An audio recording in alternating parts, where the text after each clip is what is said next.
Good evening everyone. आज के 7 April और 5 तारीख 5 एप्रिल झिनुकेर परीक्षा शेष होवार संगे संगे आमादेर एकटा छोट्ट प्रोग्राम हयेछे निउ दिल्लीर उद्देश्ये।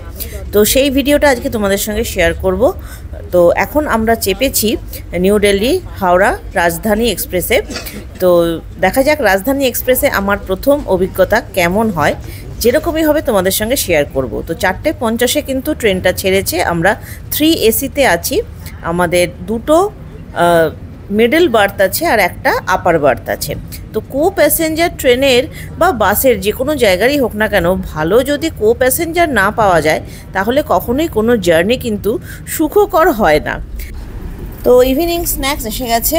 তো ইভিনিং স্ন্যাক্সের ট্রেটা দেখে যেটা ফার্স্টেই মনে হলো, এই ধরনের স্ন্যাক্স কিন্তু আগেও বন্দে ভারত বা যে কোনো ভালো এক্সপ্রেস ট্রেনেই সার্ভ হয়েছে। আর ডিনার টাইমে দেখো, ডিনার টাইমের অভিজ্ঞতা আমি ফেসবুকে শেয়ার করেছি, খুব একটা সুবিধাজনক ছিল না। এই কারণেই বলবো যে কিসে খাবো সেই জিনিসটাই ছিল না। যাই হোক কোনো রকমে অ্যাডজাস্ট করেছি। তো রাতে ট্রেনের জার্নিতে আমার কিন্তু একদম ঘুম হয় না।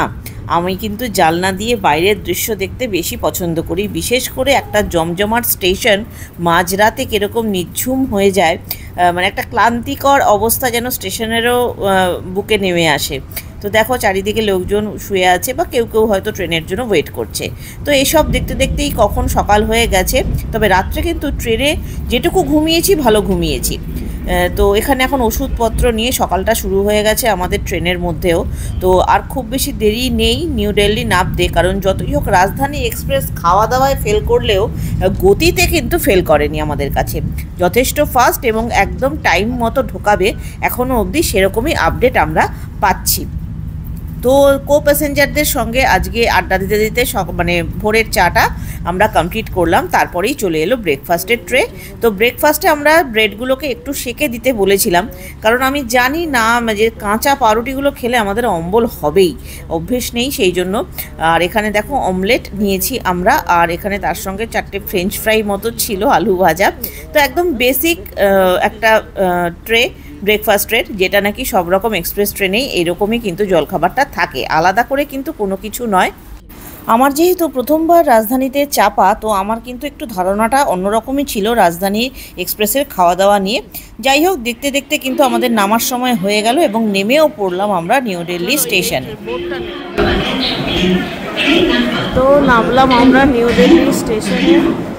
এবারে আমরা যাব পাহাড়গঞ্জের দিকে। পাহাড়গঞ্জটা সোজা আমার নিউ দিল্লিতে প্রথমবার। তো দেখা যাক পাহাড়গঞ্জে যাই, হোটেলে উঠি, তারপর তোমাদের সঙ্গে ডিটেলস বলবো। তবে একটা এক্সপিরিয়েন্স যেটা হলো সেটা তোমাদেরকে একটু শেয়ার করি। এখানে এই প্ল্যাটফর্মে এই যে চৌহদ্দিটার মধ্যে প্রচুর মানে এই ক্যাবের লোকেরা থাকবে, সেখান থেকে না নিয়ে আমার মতে নেমে গিয়ে ডাইরেক্ট গেট থেকে নেওয়াটাই বেটার। তো চলো হোটেলে যাই, তারপর বাকিটা বলছি।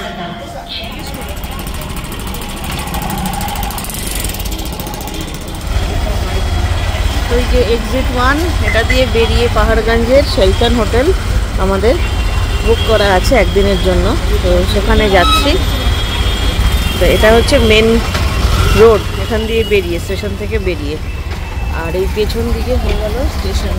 এটা হচ্ছে মেন বাজার রোড। এখানে কিন্তু অনেক ভালো ভালো হোটেল আছে, তোমরা পেয়ে যাবে এখানে প্রচুর সুন্দর সুন্দর হোটেল। যদি স্টেশনের কাছাকাছি থাকতে চাও তোমরা কেউ, তাহলে কিন্তু পাহাড়গঞ্জে হচ্ছে বেস্ট লোকেশন। এখানে দেখো সিটি হাইটস একটা হোটেল, বেশ ভালো মনে হচ্ছে, জানি না ভেতরটা কীরকম। বাইরেটা দেখে কখনোই ভেতরকে জাজ করা যায় না, বাইরেটা অনেক সময় যা চকচকে হয়, আমাদের এক্সপিরিয়েন্স আছে। এই রেস্টুরেন্টটা বেশ ভালো দেখতে।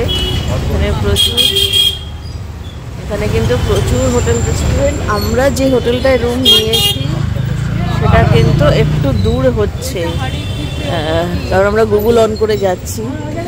সৌভিক বহুকাল আগে ছিল দিল্লি, কিন্তু এখন অনেক চেঞ্জ।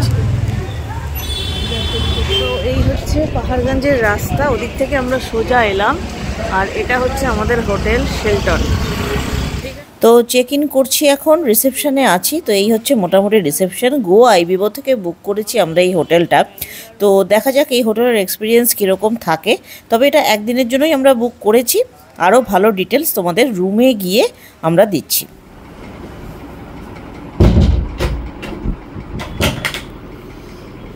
এই হচ্ছে রুম। দিল্লি অনুপাতে এটা একটু বাজেট কম হোটেল। এটা 3000 3500 টাকা একদম জিএসটি ফিএসটি নিয়ে। তো এটা একদিনের জন্য আমরা বুক করেছি। তো হ্যাঁ 3500-এর মধ্যে, এটা আমার মনে আছে 3122 কি 222। হ্যাঁ হ্যাঁ, এখানে এই তো এখানে একটা মিরর আছে এরকম বড়, এখানে ওয়ার্ড্রপ দেওয়া আছে। হ্যাঁ দিল্লি অনুপাতে বাজেট কম অনুপাতে ঘর এমনি ঠিকঠাক আছে, তবে ছোট্ট, খুবই ছোট্ট ঘর। এটা কিন্তু ব্যাপার যারা খুব স্পেস, কারণ ছবিগুলো সবসময় এরকম ওয়াইড অ্যাঙ্গেলে থাকে গুগলে বা গোয়াই বিভোতে, তখন বোঝা যায় না, তখন মনে হয় ঘরগুলো খুব বড়, বাট ঢুকলে বোঝা যায় ঘর কিন্তু ছোটই। এমনি বাকি অ্যামিনিটিস সবই আছে, শুধু এখানে যেহেতু বাজেটের একটা ব্যাপার থাকে, তো এখানে কিন্তু কমপ্লিমেন্টারি টি কিট এগুলো কিছু নেই।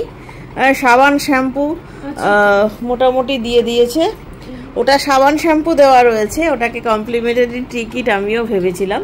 তবে হ্যাঁ কেটেল ফেটেল আছে, রুমে ছোট ছোট 3টে জলের বোতল দেওয়া হয়েছে, যেহেতু এখানে 3 বেডের রুম, ওটা কমপ্লিমেন্টারি দিয়েছে। এবারে বাকি তোমাদের কিনে খেতে হবে। তবে এই শেলটন হোটেলের একটা ব্যাপার যে এখানে কিন্তু কিচেন রয়েছে, রুম সার্ভিস পেয়ে যাবে, খাওয়া দাওয়া কিন্তু কোথায় বসে করবে খাওয়া দাওয়া সেটা একটু কিন্তু অসুবিধাজনক। এবার খাটে বসে যদি কেউ খেয়ে নিতে পারো কাগজ পেতে, কোনো অসুবিধা হবে না। তো এটা আমাদের আজকের জন্য জাস্ট একটা শেল্টার আমরা করেছি। এরপর আমাদের একটা দেখা আছে, বা সেখানে যদি রুম পেয়ে যাই তাহলে নেব, আদারওয়াইজ আমাদের এখানেই স্টে করতে হবে, এই হচ্ছে ব্যাপার। তো চলো এখন একটু ফ্রেশ হয়ে নিই, ফ্রেশ হয়ে নিয়ে এখানে ওয়ার্ড্রবই আছে শুধু। এই রুমে কিন্তু এসি আছে, কিন্তু এই রুমে কিন্তু কোনো রকম ফ্রিজ ট্রিজ কিছু নেই এই বাজেটগুলোতে আর কি দিল্লিতে। তো আমার দিল্লি ফার্স্ট টাইম, যারা জানো তারা তো জানোই, বাট ঠিক আছে চলো।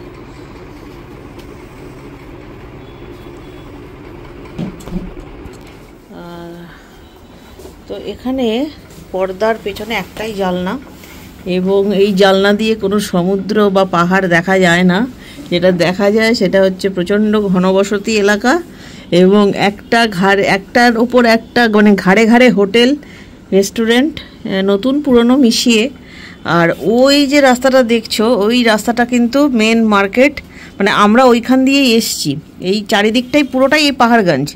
এবার পাহাড়গঞ্জে বাজেট, আমরা যে হোটেলটা আছি এটাকে আমরা বাজেট হোটেলই বলছি, কারণ অ্যামিনিটিস এখানে কিন্তু খুব বেশি নেই, লাক্সারিটা নেই, প্রয়োজন যেটুকু সেটুকু সব কিছুই আছে।